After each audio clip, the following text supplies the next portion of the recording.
നമസ്കാരം. ED ഉദ്യോഗസ്ഥരെ ആക്രമിച്ച കേസിൽ സർക്കാരിന്റെ നിർണായകമായ ഇടപെടൽ ഉണ്ടായിരിക്കുകയാണ്. കഴിഞ്ഞ ദിവസമൊക്കെ പബ്ലിക് പ്രോസിക്യൂട്ടർക്കെതിരെ പോലീസ് രംഗത്ത് വന്നിരുന്നു. ഇതിൽ ഒരു പ്രധാനപ്പെട്ട പ്രതിക്ക് ജാമ്യം കിട്ടാൻ പബ്ലിക് പ്രോസിക്യൂട്ടർ അടക്കം ഇടപെടൽ ഉണ്ടായി എന്നതടക്കമുള്ള ആരോപണം.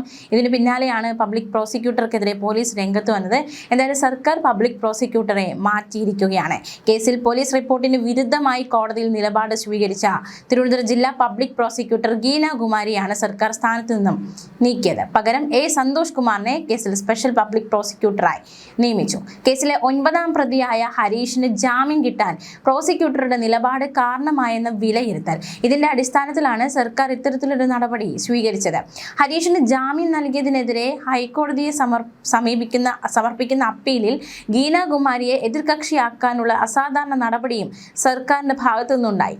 ഗീന കുമാരിയെ നീക്കിയ ഒഴിവിലേക്ക് അഡീഷണൽ ഗവൺമെന്റ് പ്ലീഡർ NR ഷാജിക്ക് പകരം ചുമതല നൽകിയിരിക്കുകയാണ്. കേസ് അന്വേഷിക്കുന്ന മ്യൂസിയം SHO കൊച്ചിയിൽ ഡയറക്ടർ ജനറൽ ഓഫ് പ്രോസിക്യൂഷനുമായി കൂടിക്കാഴ്ച നടത്തിയതിന് പിന്നാലെയാണ് ഈ നടപടികൾ ദ്രുതഗതിയിലാക്കിയത്. എന്തായാലും ഈ സ്ഥാനത്തേക്ക് ഇപ്പോൾ വരുന്നത് സ്പെഷ്യൽ പബ്ലിക് പ്രോസിക്യൂട്ടറായിട്ട് സന്തോഷ് കുമാർ തിരുവനന്തപുരം ജില്ലാ കോടതിയിൽ ഹാജരാകും. കേസിൽ പ്രോസിക്യൂഷൻ ഇതുവരെ വീഴ്ചയുണ്ടായിട്ടുണ്ടോ എന്ന് വിശദമായി പരിശോധിക്കും. അങ്ങനെ സംഭവിച്ചിട്ടുണ്ട് എങ്കിൽ എന്തെങ്കിലും വീഴ്ച ഉണ്ടായിട്ടുണ്ട്, അത് മറികടക്കുന്ന രീതിയിൽ കാര്യങ്ങൾ ചെയ്യും എന്നതടക്കമുള്ള പ്രതികരണമാണ് സന്തോഷ് കുമാറിന്റെ ഭാഗത്തുനിന്നുണ്ടായിരിക്കുന്നത്. ഒരു പ്രതിക്ക് ജാമ്യം കിട്ടിയത് അന്വേഷണത്തെ ബാധിക്കുമെന്നതിൽ തർക്കമില്ല. എന്നാൽ ഒരാൾക്ക് ജാമ്യം കിട്ടിയത് കൊണ്ട് എല്ലാ പ്രതികൾക്കും അത് കിട്ടണമെന്നില്ലെന്നും പുതിയതായി വരുന്ന ജാമ്യാപേക്ഷകളെ പ്രോസിക്യൂഷൻ ശക്തമായി എതിർക്കുമെന്നും സന്തോഷ് കുമാർ പറഞ്ഞു. ഉമ്മൻചാണ്ടി സർക്കാരിന്റെ കാലത്ത് ജില്ലാ ഗവൺമെന്റ് പ്ലീഡറായിരുന്ന സന്തോഷ് കുമാറിനെയാണ് ഈ കേസിൽ സ്പെഷ്യൽ പബ്ലിക് പ്രോസിക്യൂട്ടറായി ഇപ്പോൾ നിയമിച്ചിരിക്കുന്നത്. കേസിൽ 2 പ്രതികളുടെ ജാമ്യാപേക്ഷ സെഷൻസ് കോടതി പരിഗണിക്കുമ്പോൾ സന്തോഷ് കുമാർ ഹാജരാകും. കേസിൽ കക്ഷി ചേർന്ന EDക്ക് വേണ്ടി സന്തോഷ് ജോസും ഹാജരാകും. കേസിലെ മറ്റ് 4 പ്രതികളുടെ ജാമ്യാപേക്ഷ മജിസ്ട്രേറ്റ് കോടതി പരിഗണിക്കുമ്പോൾ അസിസ്റ്റന്റ് പബ്ലിക് പ്രോസിക്യൂട്ടർ മനു കല്ലമ്പള്ളിയാവും ഹാജരാവുക. മജിസ്ട്രേറ്റ് കോടതിയിൽ ഇതുവരെ പ്രതികൾ സമർപ്പിച്ച മുഴുവൻ ജാമ്യാപേക്ഷകളും തള്ളിയിരുന്നു. അതിനാൽ ഇവിടെ കേസിൽ ഇടപെടേണ്ടതില്ല എന്നാണ് എൻഫോഴ്സ്മെന്റ് ഡയറക്ടറേറ്റ് സ്വീകരിച്ചിരിക്കുന്ന നിലപാട്. അതേസമയം എൻഫോഴ്സ്മെന്റ് ഡയറക്ടറേറ്റ് ഉദ്യോഗസ്ഥരെ ആക്രമിച്ച കേസിലെ പ്രതിക്ക് അനുകൂല നിലപാടെടുത്തതിന്റെ പേരിൽ പ്രോസിക്യൂട്ടറെ സ്ഥാനത്തുനിന്ന് സർക്കാർ മാറ്റിയതിൽ പ്രതികരിച്ച് ഗീന കുമാരി. സർക്കാർ അഭിഭാഷക എന്ന നിലയിൽ താൻ ഒരു വീഴ്ചയും വരുത്തിയിട്ടില്ല എന്ന് ഗീന കുമാരി കുറിച്ചു. ഫേസ്ബുക്കിൽ കുറിച്ച കുറിപ്പിന്റെ പൂർണ്ണ രൂപം ഇങ്ങനെയാണ്: പ്രിയപ്പെട്ടവരെ, 2016 ഡിസംബർ മാസം 24-ാം തീയതി മുതൽ സർക്കാർ അഭിഭാഷക എന്ന നിലയിൽ പ്രവർത്തിക്കുകയാണ്. ഇക്കഴിഞ്ഞ 9.5 വർഷ കാലയളവിൽ ആത്മാർത്ഥതയോടെയും സത്യസന്ധതയോടെയും കേസുകൾ കൈകാര്യം ചെയ്യാനായി എന്ന ചാരിതാർത്ഥ്യത്തോടെ ഇന്ന് വിടവാങ്ങുകയാണ്. തീർച്ചയായും അനിവാര്യമായ വിടവാങ്ങലാണെങ്കിലും ചില മാധ്യമങ്ങൾ പ്രതികാര നടപടി എന്ന് വിശേഷിപ്പിക്കുന്നുണ്ട്. ഉത്തരവിൽ അങ്ങനെയൊന്നുമില്ല എങ്കിലും ജില്ലാ government pleader and public prosecutor എന്ന നിലയിൽ പോലീസ് നൽകിയ റിപ്പോർട്ട് കോടതി മുമ്പാകെ ഹാജരാക്കുകയും അതിനനുസരിച്ച് തന്നെ ജാമ്യ ഹർജിവാദം പറയുകയും ചെയ്തിട്ടുണ്ട്. ഇതിനേക്കാൾ ഗൗരവമുള്ളതും അല്ലാത്തതും രാഷ്ട്രീയ സംഘടനകൾ കൊലപാതകം, ബലാത്സംഗം ഉൾപ്പെടെ 100 കണക്കിന് കേസുകളിൽ ജാമ്യ ഹർജിയിൽ വാദം പറയുകയും വിചാരണ നടത്തുകയും ചെയ്തിട്ടുണ്ട്. മന്ത്രിമാരുടെയും MLA-മാരുടെയും കേസുകൾ കൈകാര്യം ചെയ്തിട്ടുണ്ട്. അതിൽ LDF, UDF, NDA എന്ന പക്ഷപാതിത്വം കാണിച്ചിട്ടില്ല. നിയമത്തിനും നീതിബോധത്തിനും കോട്ടം തട്ടുന്ന തരത്തിൽ ഒരു ഇടപെടലും ഇക്കാലയളവിൽ ഒരു കേസിലും നടത്തിയിട്ടില്ല. ഇനിയും ഒരു വിട്ടുവീഴ്ചയും ഉണ്ടാകില്ല. എന്നെ സർക്കാർ ഏൽപ്പിച്ച കർത്തവ്യം പരമാവധി ഭംഗിയായി നിർവഹിക്കാൻ കഴിഞ്ഞുവെന്ന ചാരിതാർത്ഥ്യം എനിക്കുണ്ട്. ഇക്കാലയളവിൽ തന്നോടൊപ്പം തന്റെ അഭിഭാഷകർ, സഹാഭിഭാഷകർ, സീനിയർ, ജൂനിയർ അഭിഭാഷകർ, ജില്ലാ ഗവൺമെന്റ് പ്ലീഡർ ഓഫീസിലെ ജീവനക്കാർ, പ്രോസിക്യൂഷൻ വിങ്ങിലെ പോലീസ് ഉദ്യോഗസ്ഥർ തുടങ്ങി പേരെടുത്ത് പറയാൻ ഒരുപാട് പേരുണ്ട്. അവരുടെ സഹായത്തോടു കൂടി അല്ലാതെ എനിക്ക് ഓഫീസ് പ്രവർത്തനങ്ങൾ മുന്നോട്ട് കൊണ്ടുപോകാൻ കഴിയുമായിരുന്നില്ല. എല്ലാവർക്കും നന്ദി. അഭിഭാഷക വൃത്തിയിൽ തെളിമയോടെ ഇനിയും ഉണ്ടാകുമെന്നാണ് ഗീന കുമാരി ഫേസ്ബുക്കിൽ കുറിച്ചത്. അതേസമയം രാഷ്ട്രീയ നിരീക്ഷകൻ രാജേന്ദ്രൻ പന്തളം പബ്ലിക് പ്രോസിക്യൂട്ടർ ഗീന കുമാരിക്കെതിരെ നിർണായകമായ ചില വിമർശനങ്ങൾ ഉന്നയിച്ചിരുന്നു. അദ്ദേഹത്തിന്റെ വാക്കുകളിലേക്ക്: വധശ്രമ കുറ്റത്തിന് ഒരു പ്രതിക്കും അങ്ങനെ ജാമ്യം കൊടുക്കാൻ പാടുള്ളതല്ല. അതാണ് പൊതു നിയമം. ഗീനാകുമാരി എന്ന് പറയുന്ന പബ്ലിക് പ്രോസിക്യൂട്ടറുടെ നിയമം എന്തായാലും ശരി, പൊതു നിയമം അതാണ്. അവർ കോടതിയോട് ആവശ്യപ്പെട്ട് അദ്ദേഹം കസ്റ്റഡിയിൽ നിന്ന് വിടുന്നതിൽ കുഴപ്പമൊന്നുമില്ല എന്ന് പറഞ്ഞതുകൊണ്ടാണ് ഹരീഷ് കുമാർ ഹരീഷ് കുമാർ എന്ന് പറയുന്ന പ്രതിക്ക് 9ാം പ്രതിയാണ് അദ്ദേഹത്തിന് ഈ ജാമ്യം കിട്ടുന്നത്. ഒരിക്കലും അനുവദിക്കാൻ തക്ക ഒരു പ്രവണതയല്ലത്. അതുകൊണ്ട് സംസ്ഥാന പോലീസ് ഇവരെ മാറ്റണം എന്നാവശ്യപ്പെടുന്നത് ശരിയായ ദിശയിലുള്ള നീക്കം തന്നെയാണ്. ഇതേ ആവശ്യം തന്നെ എൻഫോഴ്സ്മെൻറ്റ് ഡയറക്ടറേറ്റും ഉന്നയിച്ചിട്ടുണ്ട്. കാരണം എന്താണ്, അവരെന്ത് തെറ്റാ ചെയ്തത്? അവരവരുടെ ഡ്യൂട്ടി നിർവഹിച്ചു, അല്ലാതെ അനാവശ്യമായിട്ടൊന്നും ചെയ്തിട്ടില്ല. ബന്ധപ്പെട്ട രീതിയിൽ തന്നെ റെയ്ഡ് നടത്തുമ്പോൾ ആരും മുൻകൂട്ടി അറിയിക്കാറില്ല. അങ്ങനെ റെയ്ഡ് നടത്തി ഇന്ത്യയിലെ ഏതൊരു പൗരനും ബാധകമാണ്. അവർ റെയ്ഡ് നടത്തിയാൽ രേഖകൾ കൊടുക്കണം, ഫോൺ കൈമാറണം, ഇതെല്ലാം ചെയ്യേണ്ടതാണ്. കാരണം ഒരു സംശയത്തിൻ്റെ എന്തെങ്കിലും സംശയം ഉള്ളതുകൊണ്ടാണ്, അല്ലെങ്കിൽ ഒരു കേസ് നിലവിലുള്ളത് കൊണ്ടാണ് ഈ റെയ്ഡ് നടക്കുന്നത്. അത് ഇന്ത്യൻ ഭരണഘടനയുടെയും ഇന്ത്യൻ നീതിശാസനയുടെയും ഭാഗമാണ്. ഭാരതീയ ന്യായശാസന എന്ന് പറയുന്ന BNSൻ്റെയും ഭാഗമാണ്. അപ്പോൾ നിയമത്തെ അനുസരിക്കുന്ന, നിയമത്തിന് വിധേയനായിട്ട് നമ്മുടെ ജനാധിപത്യം ആസ്വദിക്കുന്ന ഏതൊരു പൗരനും ഇത് കൊടുക്കാൻ ബാധ്യസ്ഥതയാണ്. പൗരന്മാർക്ക് അവകാശങ്ങൾ മാത്രമല്ല കടമകളുമുണ്ട്. ഇങ്ങനെ അന്വേഷണം നടക്കുമ്പോൾ മതിയായ രേഖകൾ എല്ലാം തന്നെ പറയേണ്ടത് രാഷ്ട്രത്തോട് തന്നെ നിങ്ങൾ പറയുന്നതിന് തുല്യമാണ്. കാരണം ഇതിലൊരു തെറ്റ് അന്തർഭവിച്ചിട്ടുണ്ടോ എന്നുള്ളത്. അങ്ങനെ ഒരു കൃത്യം അവർ നടത്തിയതിൽ ഒരപാകവും ആരും, പിണറായി വിജയൻ പോലും ചൂണ്ടിക്കാണിച്ചിട്ടില്ല, വീണ വിജയനും ചൂണ്ടിക്കാണിച്ചിട്ടില്ല. അവിടെ എന്തെങ്കിലും ഒരു അട്രോസിറ്റി നടന്നതായിട്ട് അവരാരും പരാതിപ്പെട്ടിട്ടില്ല. എന്നു മാത്രമല്ല, നിയമസഭയിൽ പിണറായി വിജയൻ പറഞ്ഞത് അവരെന്നോട് ഒരു ചോദ്യം പോലും ചോദിച്ചില്ല എന്നുള്ളതാണ്. അപ്പോൾ ചോദിക്കേണ്ടവരോട് മാത്രം ചോദിച്ചിട്ട് വരുമ്പോൾ ഇതുവരെ പിണറായി വിജയനോടൊരു ചോദ്യം ചോദിച്ചിട്ടില്ല.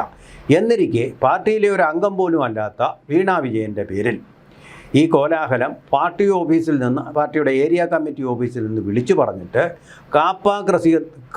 കാപ്പ കേസിലെ പ്രതികൾ ഉൾപ്പെടെയുള്ള ആൾക്കാരെ വിളിച്ചു വരുത്തിക്കൊണ്ട് ഈ തെമ്മാടിത്തം അവിടെ അരങ്ങേറിയതിന് പിന്നിൽ പ്രവർത്തിച്ച എല്ലാവരും ഇതിൽ പ്രതികളാവേണ്ടതാണ്.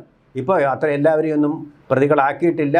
ഇവർ ഞങ്ങളോട് ഇങ്ങനെ പറഞ്ഞിട്ടാണ് ഞങ്ങളിത് ചെയ്തതെന്ന് ഇവർ പറയുമ്പോൾ മാത്രമാണ് അവരെ കൂടി അറസ്റ്റിലാവുക, ആസൂത്രണം ചെയ്തവരെ കൂടി അറസ്റ്റിലാവുക. അപ്പോൾ അതിൻ്റെ നിർണായകമായ കണ്ണികളാണ് ഈ 9 പേര്, 9ാമത്തെ പ്രതി ഉൾപ്പെടെയുള്ളവർ.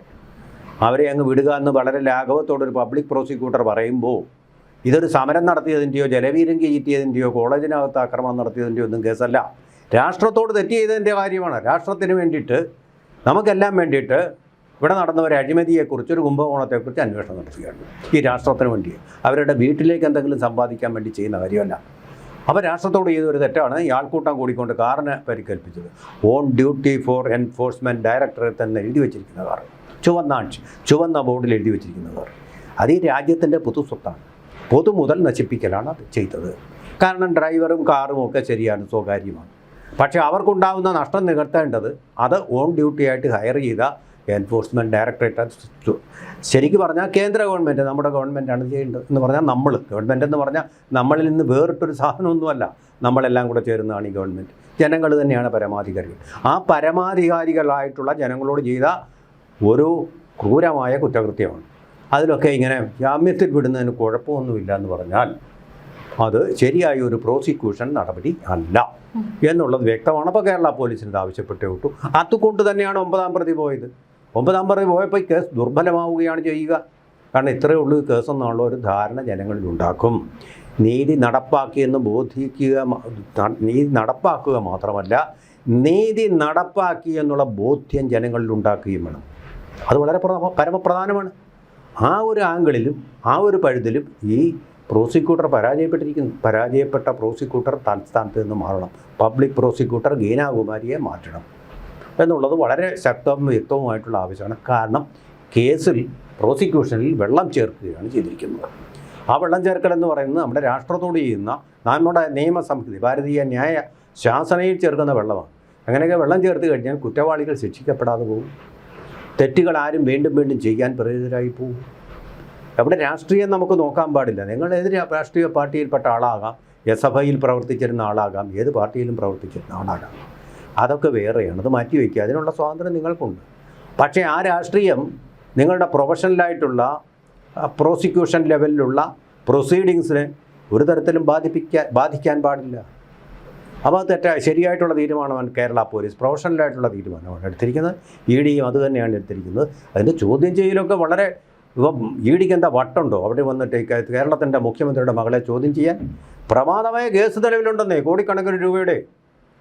അതിൻ്റെ ആ മൂലകാരണങ്ങളിലേക്ക് പോകുമ്പോൾ ചിലപ്പോൾ രാജ്യദ്രോഹ കുറ്റത്തിലേക്കും, രാജ്യത്ത് നിന്ന് കരിമണൽ കടത്തിക്കൊണ്ടുപോയതിനെയും അത് മിസൈൽ പ്രൊപ്പൾഷന് വേണ്ടി ഉപയോഗിച്ചതിൻ്റെയൊക്കെ കാര്യങ്ങൾ വരികയാണ്. രാജ്യത്തെ കൊള്ളയടിച്ചതിൻ്റെ കേസ് വരികയാണ്. പബ്ലിക് മണി ലോണ്ടറിങ് എന്ന് പറയുന്ന കള്ളപ്പണ ഇടപാടിൻ്റെ കേസുകൾ വരികയാണ്. അതൊക്കെ സഹിച്ചുകൊണ്ട് ഈ രാഷ്ട്രം ഇരിക്കണമെന്നാണോ ഈ പബ്ലിക് പ്രോസിക്യൂട്ടർ പറയുന്നത്? എന്തിനാണ് അങ്ങനെ ഒരു പബ്ലിക് പ്രോസിക്യൂട്ടർ? രാജ്യത്തിൻ്റെ നിയമങ്ങൾക്ക് വിരുദ്ധമായിട്ട് പ്രവർത്തിക്കുന്ന ഒരു പബ്ലിക് പ്രോസിക്യൂട്ടറെയും വെച്ചുകൊണ്ട് ഗവൺമെൻറ്റിന് എങ്ങനെ മുന്നോട്ട് പോകാൻ പറ്റും? കേന്ദ്ര ഗവൺമെൻറ്റിന് എങ്ങനെ മുന്നോട്ട് പോകാൻ പറ്റും?